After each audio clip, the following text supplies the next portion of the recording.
మగాడి సైకాలజీలో ఒక వింతైన ఫినామినన్ ఏంటంటే, సెక్స్‌కి ముందు తను చూపించే ఆరాటం, ఆ ఎగ్జైట్‌మెంట్, ఆ పీక్ పాయింట్‌ని టచ్ చేయగానే ఒక్కసారిగా చల్లారిపోతాయి. ఆ తర్వాతొచ్చేది సాటిస్ఫాక్షన్ కాదు, ఒక రకమైన పోస్ట్ సెక్స్ డిస్గస్ట్. అంటే అప్పటి వరకు తనకి సర్వస్వం అనుకున్న పార్ట్నర్ మీద ఒక్కసారిగా విరక్తి కలగడం, అక్కడ్నుండి పారిపోవాలనిపించడం. ఇదంతా మన పూర్వీకులు అడవుల్లో ఉన్నప్పటినుండి మన బ్రెయిన్లో లోడైన ఒక సాఫ్ట్వేర్ ఇది. మొదటి point, the refractory period and chemical flush. మగాడి బాడీలో ఒక పని పూర్తవ్వగానే డోపమీన్ లెవెల్స్ పాతాళానికి పడిపోతాయి. అదే టైంలో ప్రొలాక్టిన్ అనే హార్మోన్ బాడీని షూట్ చేస్తుంది. ఈ ప్రొలాక్టిన్ పనేంటో తెలుసా? బాడీకి ఇక చాలు, ఆపు అని సిగ్నల్ ఇవ్వడం. ఈ కెమికల్ రియాక్షన్ వల్ల మగాడికి తన పార్ట్నర్ మీద ఉన్న ఫిజికల్ అట్రాక్షన్ ఒక్కసారిగా జీరో అయిపోతుంది. సైన్స్ ప్రకారం చెప్పాలంటే ఆ మొమెంట్లో మగాడికి తన పార్ట్నర్ లోపాలు స్పష్టంగా కనిపిస్తాయి. అంతకుముందు అందంగా కనిపించిన ముఖం ఇప్పుడు మామూలుగా అనిపిస్తుంది.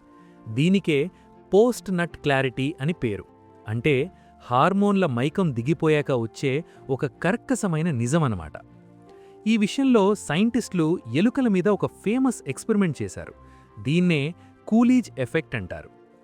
ఒక మగ ఎలుకని ఒక ఆడ ఎలుకతో ఒక కేజీలో ఉంచారు. అవి రెండూ సెక్స్లో పార్టిసిపేట్ చేశాక కొద్దిసేపటికి మగ ఎలుక పూర్తిగా అలసిపోయి ఆ ఆడ ఎలుక మీద ఆసక్తి కోల్పోయింది.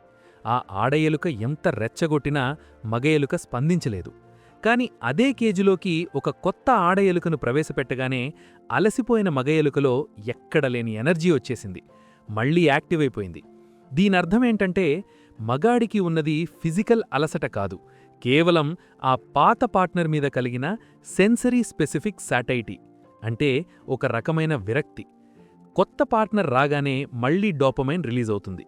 అంటే మగాడి మెదడు ఎప్పుడూ నెక్స్ట్ ఏంటి అనే వేటలో ఉంటుంది. వ్యభిచారంలో మగాడు ప్రతిసారీ కొత్త పార్ట్నర్ కోసం వెతకడం వెనక ఉన్న అసలు సీక్రెట్ ఇదే. ఇంకో విషయమేంటంటే ప్రెడేటర్ అలర్ట్ మెకానిజం. పూర్వం మనుషులు ఆరుబయట అడవుల్లో ఉండేవారు. సెక్స్ అనే ప్రాసెస్లో మనిషి చాలా వల్నరబుల్గా ఉంటాడు. అంటే తన చుట్టూ ఏం జరుగుతుందో పట్టించుకోలేనంత మైకంలో అన్నమాట.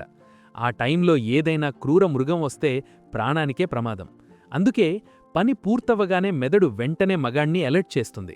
ఆ అలర్ట్ చేసే క్రమంలో భాగంగానే అప్పటివరకు ఉన్న ఆ రొమాంటిక్ ఫీలింగ్ని కట్ చేసి ఒక రకమైన చికాకును పుట్టిస్తుంది.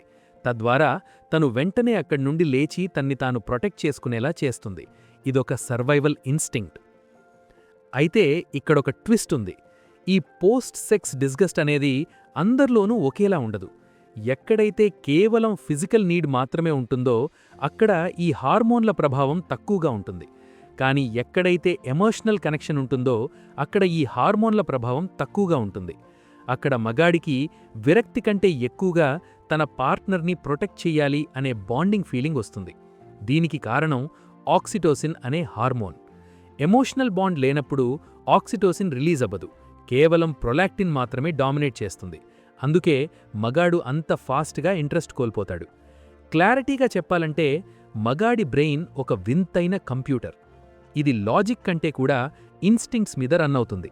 సెక్స్ అనేది ఒక సాఫ్ట్వేర్ అప్డేట్ లాంటిది. అప్డేట్ పూర్తవ్వగానే సిస్టమ్ రీబూట్ అవుతుంది. ఆ రీబూట్ అయ్యే గ్యాప్లో వచ్చేదే ఈ డిస్గస్ట్. దీనికి ఎథిక్స్తో సంబంధం లేదు, ఇది ప్యూర్ బయాలజీ. మగాడికి ఉండే ఈ షార్ట్ టర్మ్ మీటింగ్ స్ట్రాటజీ వల్ల తనకి ఒక్కసారిగా ఇంట్రెస్ట్ తగ్గిపోవడం, మళ్లీ కొంత సమయం తర్వాత సెట్ అవ్వడం అనేది నేచర్ డిజైన్ చేసిన సర్క్యూట్ మాత్రమే. ఈ డిస్గస్ట్ అనేది ఒక బాడీ రియాక్షన్ మాత్రమే. హార్మోన్లు శాంతించాక మళ్లీ లాజిక్ వెనక్కి వస్తుంది. ఇది మగాడి లైఫ్లో ఒక సైకిల్.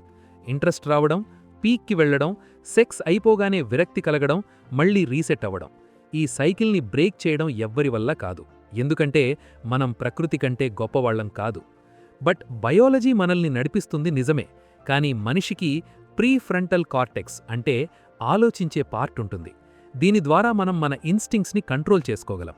లేదంటే మనిషికి జంతువుకి పెద్ద తేడా ఉండదు.